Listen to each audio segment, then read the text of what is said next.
नमस्कार दोस्तों, एक और नई वीडियो में आप सभी का स्वागत है। दोस्तों, आप लोगों का ज़्यादा कमेंट आ रहा था कि सर जी संस्कृत का ऑब्जेक्टिव क्वेश्चन बताइए ना, संस्कृत में हम लोग को कुछ नहीं पता है, संस्कृत पढ़ने में भी दिक्कत होता है।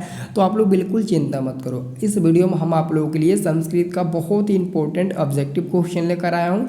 बस आप वीडियो को लास्ट तक देखना और जैसे मैं बोलूँगा वैसे ही याद करने की कोशिश करना। हमको पता है कि 90% लड़के उलझ जाते हैं संस्कृत को पढ़ने में ही, तो क्वेश्चन नहीं याद हो पाता है, लेकिन चिंता नहीं करना है मेरे रहते हुए, ठीक है। अभी मैं जो बता रहा हूँ ना, इसको बहुत इंपॉर्टेंट समझ कर एकदम याद कर जाना है आपको, ठीक है। देखो, सिर्फ मेरी बातों को सुनना है, ठीक है, और उसके बाद से थोड़ा सा पढ़ने का भी प्रयास करना, सब कुछ याद हो जाएगा, ठीक है। तो मैं स्टार्ट करता हूँ। सब लोग वीडियो को लाइक कर देना और इस वीडियो में आप लोग ना कमेंट करके बहुत ज़्यादा प्यार देना लास्ट में, ठीक है। मैं आपको और अच्छे से बताऊंगा, ठीक है। देखो जी, ये आपका किताब का ऑब्जेक्टिव क्वेश्चन यानी कि बुक का है, क्योंकि 50 ऑब्जेक्टिव क्वेश्चन बुक से पूछता है और 50 ग्रामर सहचर मिलाकर पूछता है, ठीक है। ग्रामर सहचर ये सब मिलाकर पूछता है। तो मैं आपको दोनों को बताऊंगा, चिंता नहीं करना है आपको, ठीक है।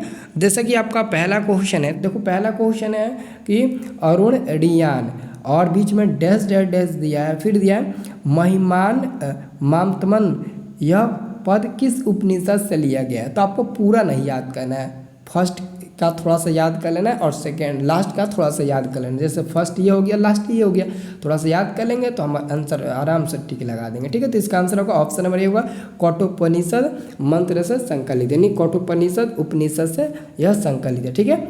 अगला क्वेश्चन है, सत्य के मुंह पर से पर्दा हटाने की याचना किससे की गई है। तो हमारा आंसर होगा ऑप्शन नंबर ए, इसका भी होगा पूषण से की गई है, ठीक है।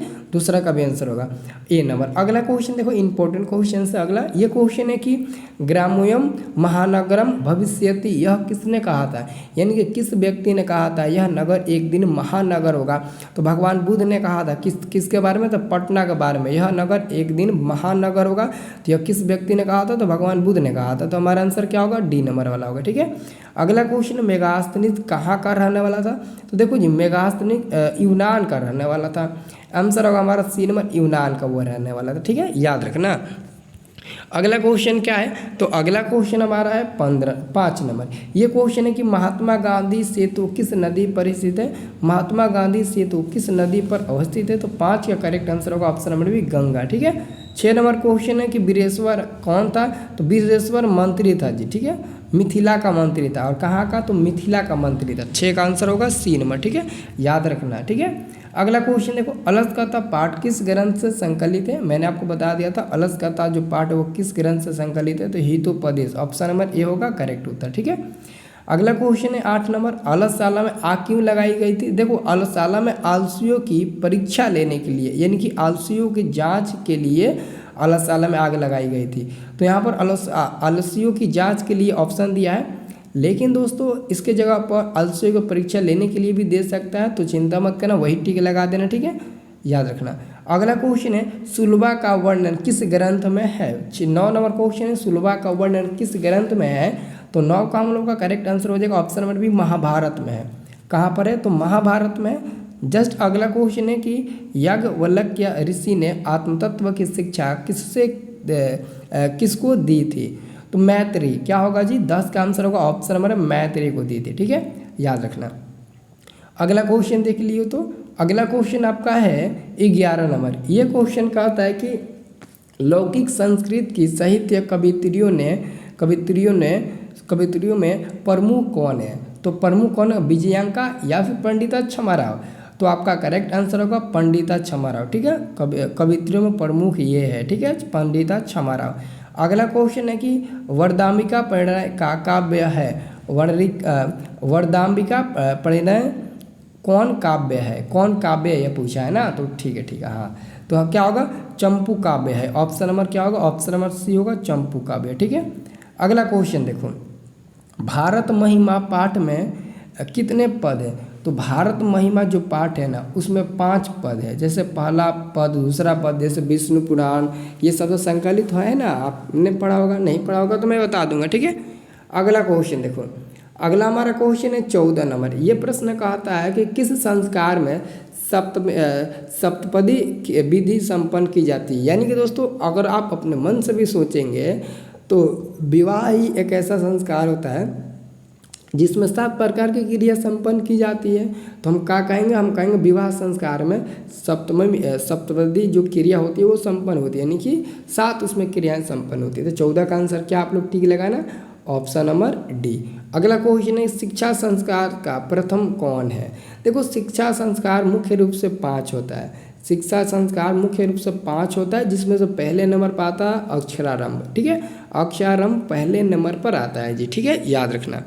अगला क्वेश्चन हमारा क्या है, अगला क्वेश्चन हमारा है 16 नंबर।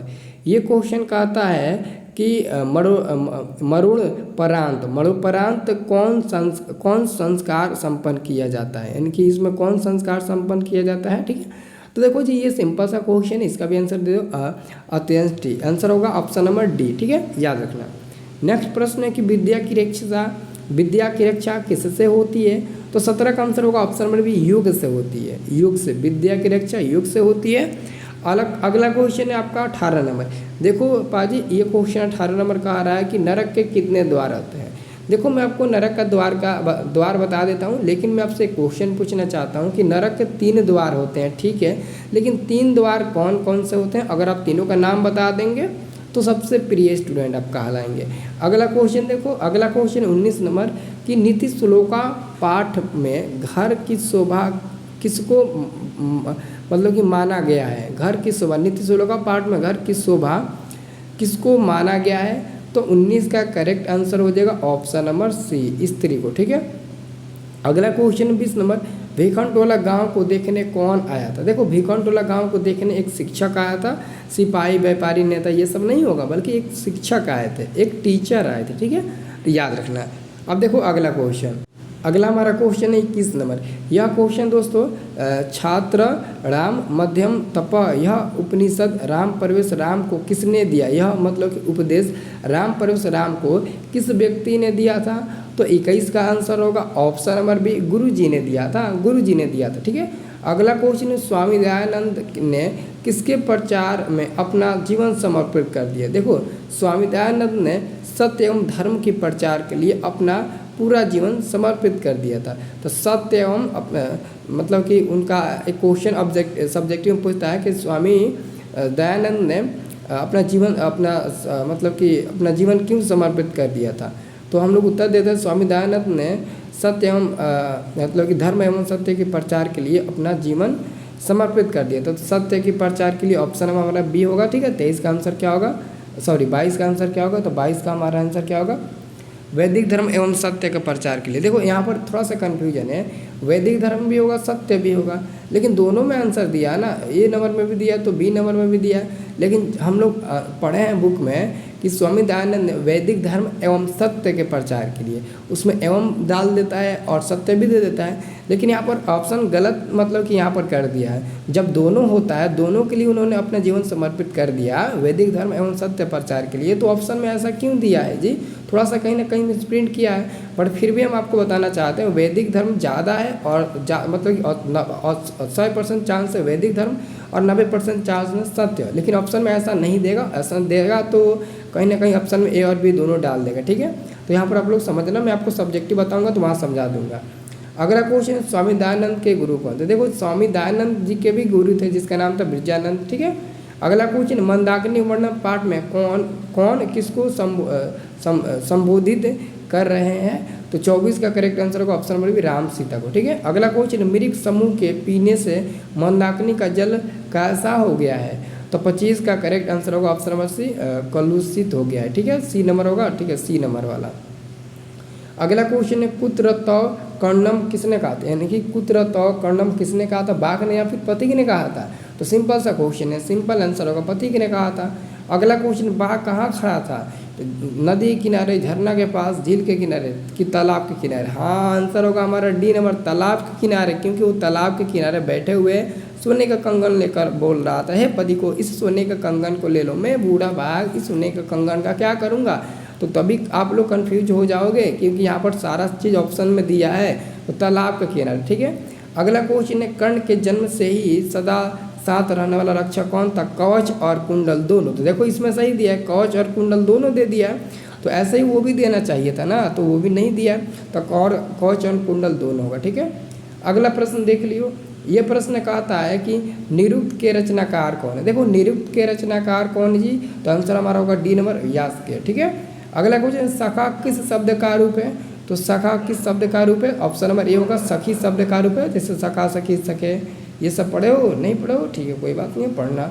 अगला क्वेश्चन 31 नंबर, साधवे शब्द में कौन सी विभक्ति है, साधवे शब्द में कौन सी विभक्ति हो आती है साधवे शब्द में। ठीक है, तो आंसर क्या होगा, बी नंबर का चतुर्थ। ठीक है, अगला क्वेश्चन, दाता शब्द के पंचमी एक वचन का रूप, पंचमी एक वचन का रूप बताना है दाता शब्द का। ठीक है, तो 32 का हमारा आंसर होगा ऑप्शन नंबर सी, धातु। ठीक है, धातु पढ़ना। ठीक है, अगला क्वेश्चन है, मुनि शब्द के समान किस शब्द का रूप नहीं चलता, मुनि शब्द के समान किस शब्द का रूप नहीं चलता, तो 33 का हमारा आंसर होगा ऑप्शन नंबर डी, मति। ऑप्शन नंबर डी होगा मति। ठीक है, अगला क्वेश्चन है, सत्य वदम, यहाँ वद में कौन सा लकार है, यानी कि सत्य बोलो, इसका मतलब कि इसमें वद में कौन सा लकार उपस्थित है, कौन सा लकार इसमें है, तो लोट लकार है जी, ऑप्शन नंबर बी। ठीक है, अगला क्वेश्चन देखो, दा धातु के लौट लकार प्रथम पुरुष एक वचन का रूप क्या होगा, तो 35 का करेक्ट आंसर होगा ऑप्शन नंबर डी, ददाति। ठीक है, अगला क्वेश्चन है, तिष्ठयति किस धातु का रूप है, तो 36 का करेक्ट आंसर होगा ऑप्शन नंबर ए, अस्ता। ठीक है, अस्ता होगा। अगला क्वेश्चन है आपका 37 नंबर, ये क्वेश्चन है कि लट लकार किस काल का बोधक है, लट लकार किस काल का बोधक है, तो 37 का मानो तो आंसर होगा हमारा बी नंबर भूतकाल का है। और अगला अंतिम क्वेश्चन है, नी उपसर्ग किस शब्द में है, नी उपसर्ग किस शब्द में है, तो नी से कोई शब्द बनाओ जो बन पाए, जिसका अर्थ कोई ना कोई निकल जाए, जैसे निरोग, यानी कि कोई व्यक्ति एकदम बिल्कुल निरोग है, तो हमारा आंसर क्या होगा, ऑप्शन नंबर होगा, क्योंकि निरोग में आपका नी उपसर्ग बिल्कुल है और मुख्य रूप से भी है। ठीक है, तो 38 का हमारा हो जाएगा ऑप्शन नंबर ए। ठीक है, 38 का क्या होगा, ऑप्शन नंबर ए होगा। ठीक है, याद रखना, निरोग हो जाएगा आप, नहीं निरोग नहीं होगा जी, निरोग नहीं होगा, क्योंकि देखो उसमें बड़ी दिया इसमें छोटी दिया है, तो यहाँ पर निरोग नहीं होगा, निर्मल भी नहीं होगा, नियम होगा। क्या होगा, नियम होगा, क्योंकि दोस्तों इसमें देखो नी ऐसे करके दिया है ना, और इसमें दिया है ऐसे करके, तो थोड़ा सा गलती होबे करेगा, इसमें बहुत फर्क होता है ना, तो हमारा आंसर होगा सी नंबर, ए नंबर नहीं होगा बल्कि सी नंबर होगा। ठीक है, तो अच्छे से रीड कर लेना। अब मैं आपको संस्कृत का जो सब्जेक्टिव क्वेश्चन बनता है, जैसे बालक शब्द का रूप हो गया, लता शब्द का रूप हो गया, ये सब मैं आपको बताने वाला हूँ। ठीक है, कुछ ही समय में आपको बताऊँगा, चिंता मत करना। ठीक है।